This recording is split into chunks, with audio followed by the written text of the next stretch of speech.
Hi folks, and welcome to our first video lesson on documentaries. This is our first week in a series of weeks on the relationship between film and reality. Each of these topics, that is documentary, realism, and digital cinema, have a special relationship to the question of what makes film as a medium unique. Many people in the history of film who theorized the medium have said that film, unlike other arts such as painting or the novel, has a special relationship to reality. And that makes sense given that films are based on photographic media.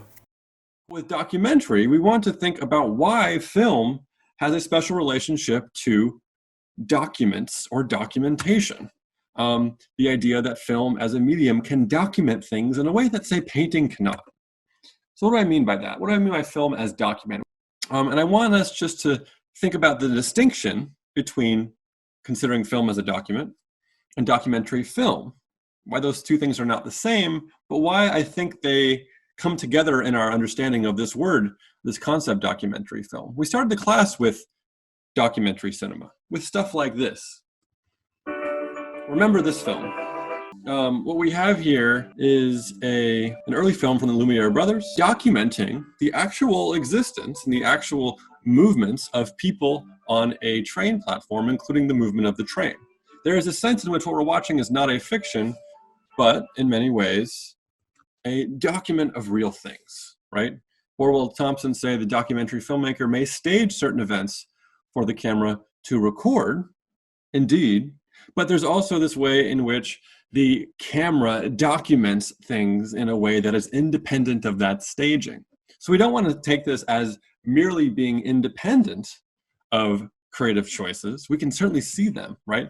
One of the reasons this film has such an aesthetic balance to it is the placement of the camera to create this nice diagonal. And what does the diagonal do? Well, it actually stretches out the amount of time that the train takes to exist in the frame. Right? Think about where else you could have placed the camera. There is artistry to this documentary, and yet there is a sense in which some real event or collection of actions was documented or recorded on a camera.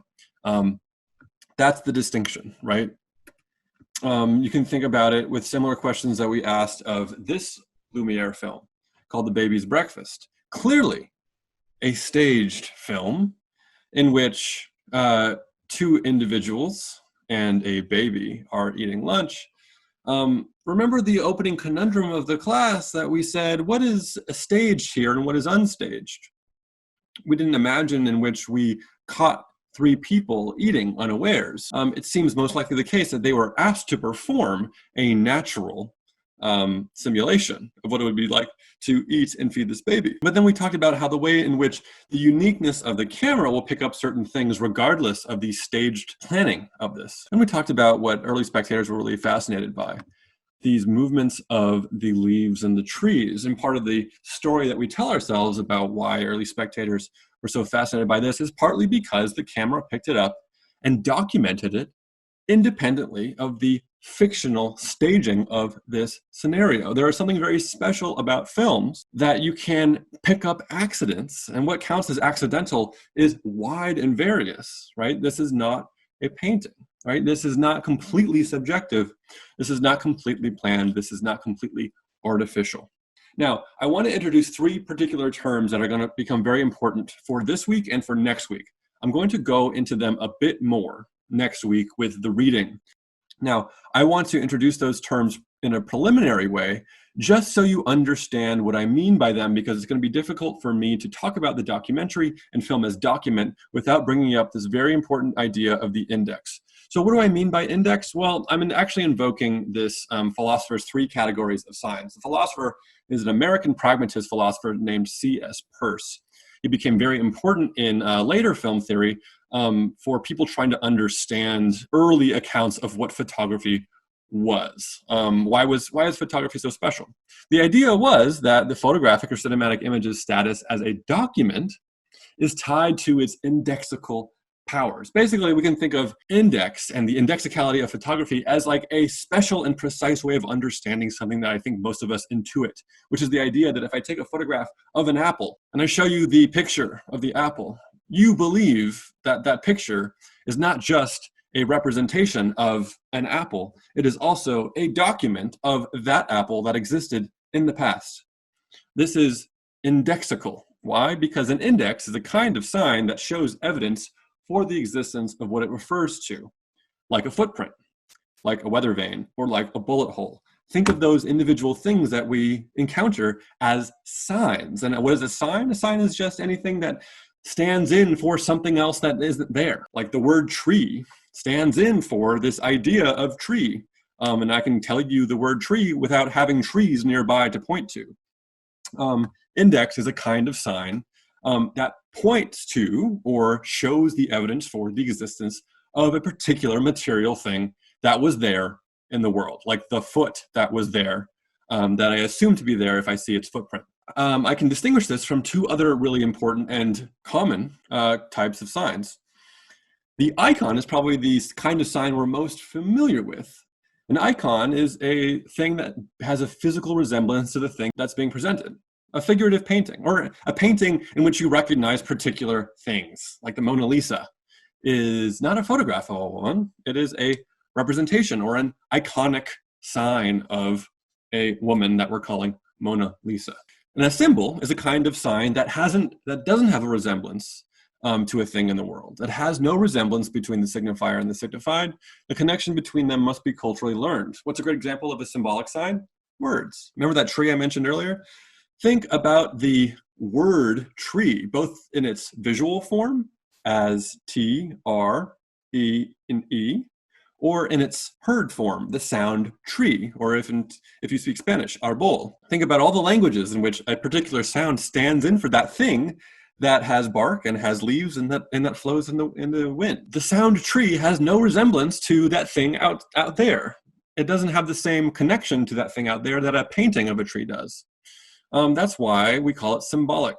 It's an artificial, or rather it's an arbitrary relationship to the thing. It's just cultural convention. Part of the reason I'm making this distinction is so that we understand that in the history of film theory, film has been understood to have a special relationship to the index. People believe that film, unlike painting and unlike words, has an indexical relationship to the thing that it shows us, almost like it provides evidence for the existence of the things that it shows us.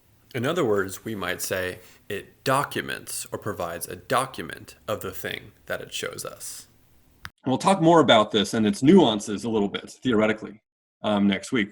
So the reason I'm telling you this is because I want you to understand that there is an important conflation, but also a distinction between documentary footage and documentary cinema, right? Notice that when we use those terms in everyday conversation, we mean something different.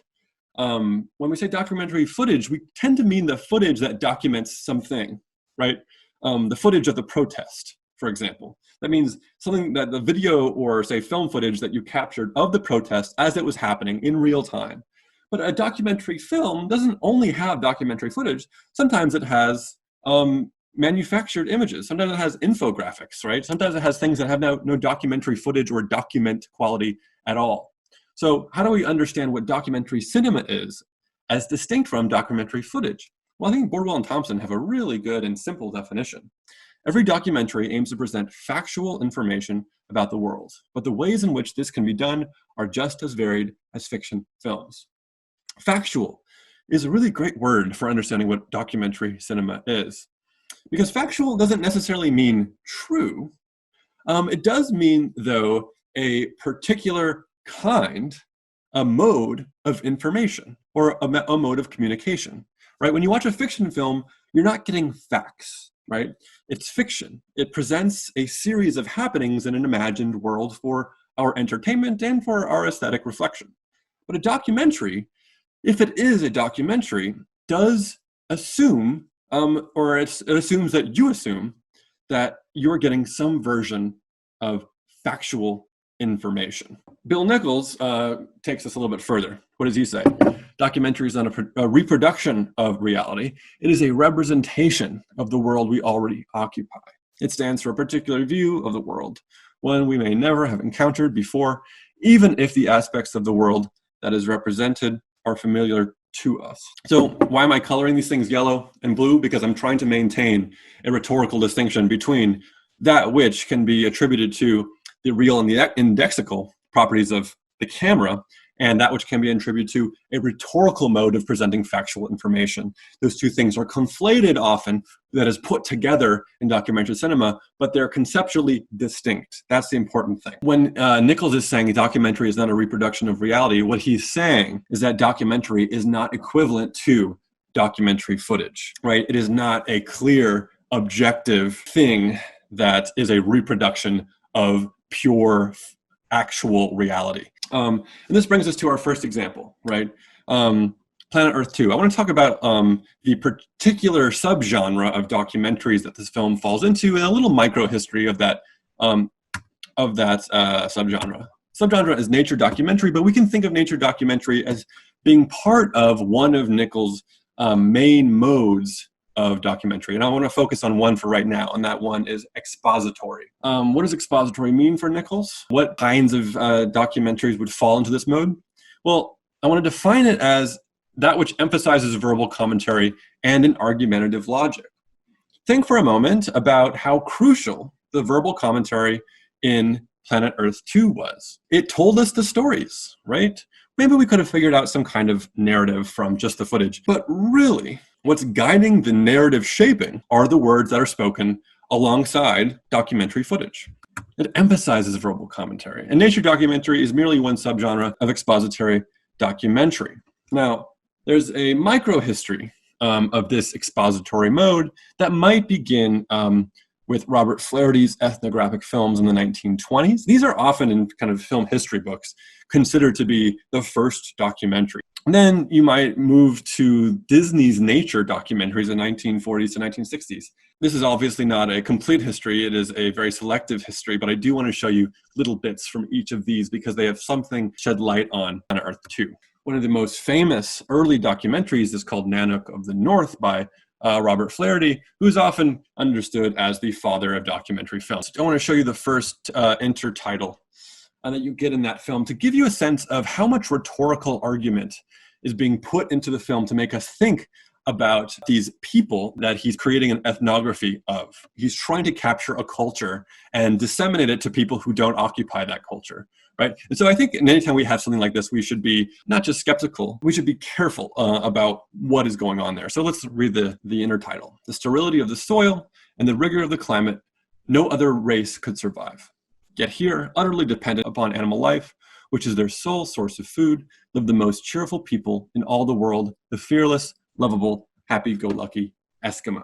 There seems to be some kind of essentializing going on with the nature of these people. There seems to be some kind of noble savage discourse, a kind of romanticizing of cultures that are, say, not of the industrialized world. We get that rhetoric immediately in a sequence like this one, where Nanook is being presented with a bit of technology from the technologized, industrialized world. And he demonstrates the fact that he is baffled by it. He doesn't know what to do with it. He puts it in his mouth, right? And this was, in fact, not some scene that they just captured. They planned this scene. The accounts will suggest that this man was told to behave this way with the record. The question of, say, what is staged and what is not staged is not something that we can always ascertain, but it's a question that we can ask ourselves so that we understand the distinction between what is documented and what is created as a presentation of fact.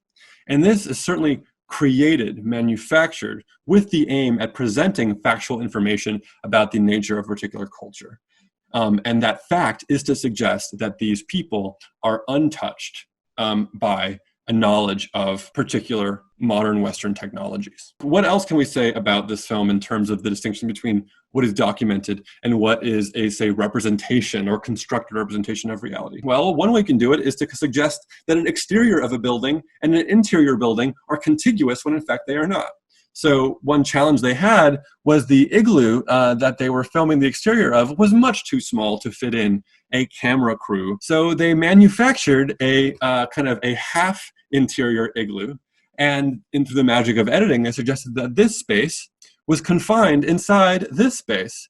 I hope that you see it's a bit implausible based on the scalar sizing that we can make out. But this is the kind of thing that I'd ask you to be skeptical of, just so you understand that the nature of film as a medium that you can create impressions of truth sometimes violates what we understand as the medium-specific capacity to record and document the truth.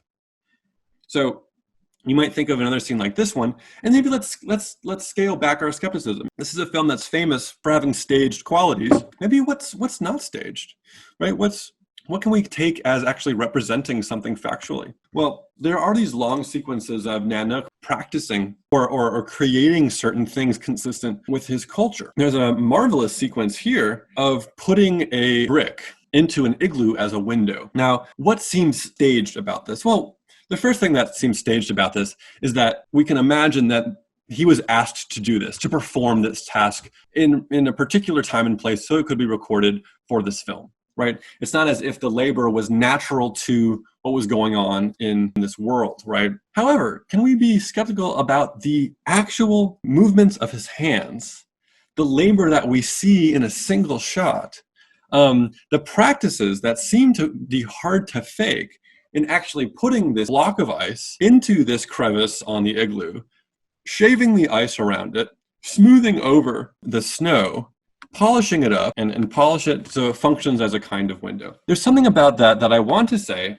is less staged, right? Something that does testify to, say, embodied habits of what it means to be in a culture where something like this is something that you do every so often. There does seem to be embodied knowledge that is captured by the camera in a way that other media cannot quite capture that, right? We could describe it in words, but it wouldn't be the same thing as capturing the way that his body is moving with a kind of familiarity. So I do want to give some credit to what a camera can do to document factual things. So I want to look at something made later, but still offering the same kind of critique, or at least the same kind of inquiry, right? So we have White Wilderness, which is a Disney nature documentary from 1958, one that came to be infamous for a few reasons.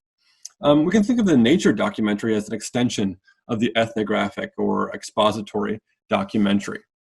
And this is a famous sequence called The Migration of the Lemmings. I would also ask you to think what is staged and what is not. Their frenzy takes them tumbling down the terraced cliffs, creating tiny avalanches of sliding soil and rocks, and seemingly indestructible lemmings.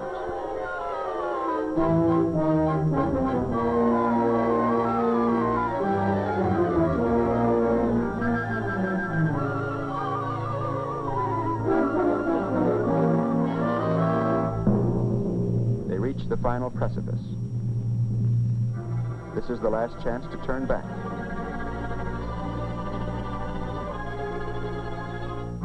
Yet over they go, casting themselves bodily out into space.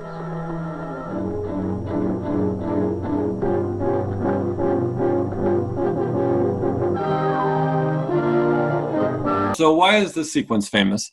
Well, because an assumed relationship between the documentary footage aspect of documentaries and the constructed nature of a fact was violated. What was violated was the idea that when you show animals on screen, you don't push them from off the screen in order to create a bit of drama and to perpetuate a kind of idea of what a lemming is, that they just follow each other off of a cliff, right? So what I'm saying, in fact, is that when you're watching this moment, not just this one, but this one, the lemmings are not willfully jumping off the cliff. They are, in fact, according to production history, being pushed by the producers off the cliff. Yes, this is animal cruelty, but beyond that, it is also a violation of a particular contract that we enter into when we watch something that has been rhetorically broadcasted as a documentary film. The space right behind the screen is being manipulated to give us this false impression. So what's interesting is that people have been skeptical of nature documentaries and ethnographies for a long, long time, partly because of this idea that when you create a documentary form with so much exposition, that is, with so much rhetorical weight behind it, you're kind of automatically committing this idea that you're too much shaping the truth, that you're maybe taking advantage of our belief in the power for a camera to give us material truth. This is one film that mocks the ethnographic documentary. It is what you might call a mockumentary before that term became popularized. It's from 1933. It's called Las Urdes, or Land Without Bread, by surrealist filmmaker Luis Buñuel. On ne consomme de la viande de chèvre que lorsque l'une d'elles se tue, ce qui arrive quelquefois quand le sol est abrupt et les sentiers escarpés.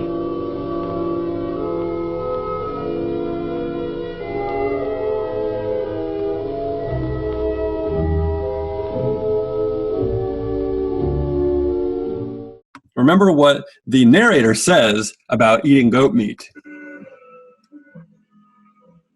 Right here is a puff of smoke. Buñuel wants to make a point. He wants to include this puff of smoke that would suggest that there is a gun firing right off of screen. The truth is concealed off of the screen, and it is manipulating what is on the screen to perpetuate the idea articulated by the narrator.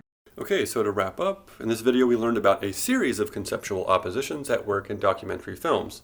On the one hand, we have what is documented by the camera, and on the other, we have what is manufactured by artistic choices. What the camera documents is associated with the indexical powers of the camera, while what is manufactured by artistic choices creates the impression of facts. And I put facts in quotation marks because I don't mean to say that all facts are true, but that the factual is a mode of discourse that documentaries try to achieve. And we can locate these differences between what is indexed and what is made factual by asking ourselves what's unstaged and what is staged at any given moment in a documentary film. Next time, we'll look at this tension between the staged and the unstaged in Planet Earth 2. I'll see you then.